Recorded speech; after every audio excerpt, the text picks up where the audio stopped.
प्रिय बच्चों, कल हम लोगों ने काकी नामक कहानी की पढ़ाई की थी। आशा है उसके प्रश्नों के उत्तर आप लोग लिख लिए होंगे। अब हम लोग तीसरा पाठ सच्ची वीरता को पढ़ेंगे।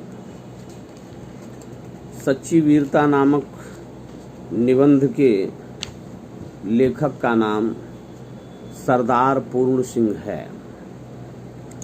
सरदार पूर्ण सिंह का जन्म 17 फरवरी सन 1881 ईस्वी में एक सिख परिवार में हुआ था। ये पेशे से अध्यापक थे। विचार और भावात्मकता इनके निबंधों की मुख्य विशेषताएं हैं। मजदूरी और प्रेम, सच्ची वीरता, आचरण की सभ्यता आदि इनके प्रसिद्ध निबंध हैं। इनका निधन सन 1931 में हुआ। अब हम लोग सच्ची वीरता को समझने का प्रयास करेंगे। प्रस्तुत पाठ में सच्चे वीर पुरुषों में धैर्य बहुत होता है। साहस और स्वाभिमान जैसे गुण उनके भीतर होते हैं और सच्चे वीर पुरुष प्रत्येक स्थिति में सच्चाई का साथ देते हैं। इस निबंध के माध्यम से सरदार पूर्ण सिंह ने यही बताने का प्रयास किया है। सच्चे वीर पुरुष धीर, गंभीर और आज़ाद होते हैं। उनके मन की गंभीरता और शक्ति समुद्र की तरह विशाल और गहरी तथा आकाश की तरह स्थिर और अचल होती है। परंतु जब ये शेर गरजते हैं तब सदियों तक उनकी दहाड़ सुनाई देती है और अन्य दूसरी सब आवाज़ें बंद हो जाती हैं। तो सच्चे वीर पुरुषों के गुण कौन कौन से हैं? सच्चे वीर पुरुष धैर्यशाली, धीरज रखने वाले, बहुत गंभीर होते हैं और आज़ाद ख्याल के होते हैं, तबीयत के होते हैं। सच्चे वीर के मन की गंभीरता बहुत गहरी होती है और उनकी शक्ति समुद्र की तरह विशाल होती है। एक बार एक बागी गुलाम और एक बादशाह के बीच बातचीत हुई। यह गुलाम कैदी दिल से आज़ाद था। बादशाह ने कहा, मैं तुमको अभी जान से मार डालूंगा, तुम क्या कर सकते हो? गुलाम बोला, हाँ मैं फांसी पर तो चढ़ जाऊंगा, पर तुम्हारा तिरस्कार यानी बेइज्जती, अपमान, तिरस्कार का अर्थ बेइज्जती या अपमान, तब भी कर सकता हूँ। फांसी पर चढ़ जाऊंगा, लेकिन चढ़ने के पहले तुम्हारी बेइज्जती तो कर ही सकता हूँ। इस गुलाम ने दुनिया के बादशाहों के बल की हद दिखला दी। बस इतनी ही जोर और इतनी ही शेखी पर ये झूठे राजा मार पीट कर कायर डरपोक लोगों को डराते हैं। क्योंकि लोग शरीर को अपना जीवन का केंद्र समझते हैं।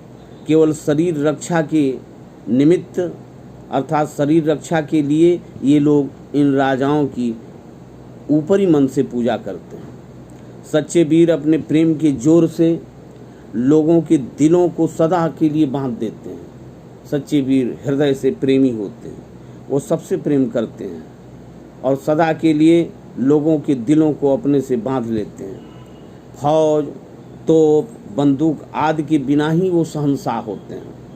शहंशाह का अर्थ बादशाह, राजा। मंसूर ने अपनी मौज में आकर कहा कि मैं खुदा हूँ। दुनियावी बादशाह ने कहा यह काफिर है। काफिर का अर्थ विद्रोही, नास्तिक, जो धर्म को, भगवान को न मानता। मगर मंसूर ने अपने कलाम को बंद न किया। कलाम माने शब्द, कि मैं खुदा हूँ। पत्थर मार मार कर दुनिया ने उसके शरीर की बुरी दशा की, परंतु उस मर्द के मुंह से हर बार यही शब्द निकला, अनहलक, अनहलक, जिसे ऋग्वेद में अहम ब्रह्मास्मि, मैं ब्रह्म हूँ, मैं खुदा हूँ, बार बार मंसूर कहता रहा। मंसूर का सूली पर चढ़ना उसके लिए सिर्फ खेल था। महाराजा रणजीत सिंह ने फौज से कहा, अटक के पार जाओ। अटक चढ़ी हुई थी। बाढ़ आई हुई थी, सैलाब आया हुआ था अटक नदी में और भयंकर लहरें उठ रही थीं।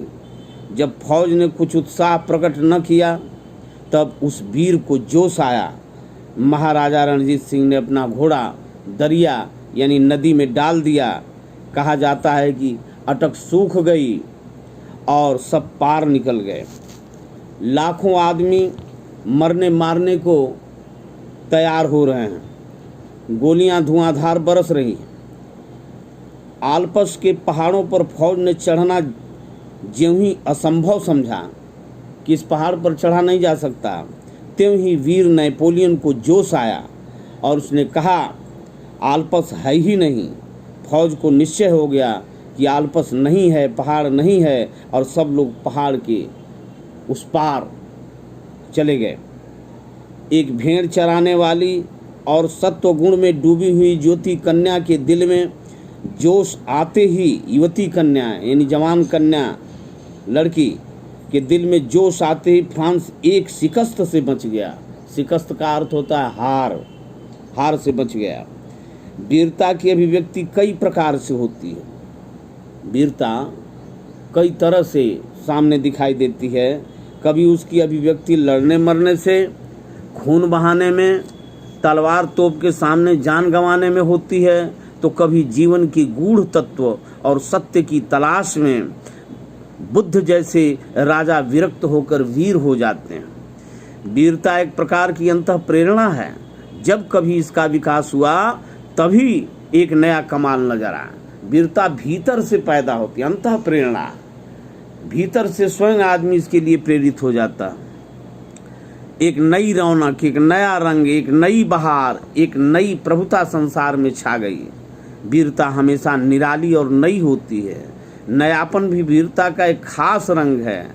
वीरता देश काल के अनुसार संसार में जब कभी प्रकट हुई तभी एक नया स्वरूप लेकर आई, जिसके दर्शन करते ही सब लोग चकित हो गए।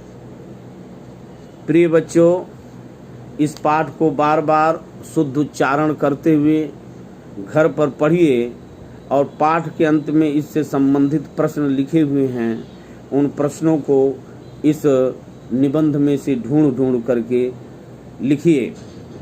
कॉपी का फोटो दिखाने की जरूरत नहीं है।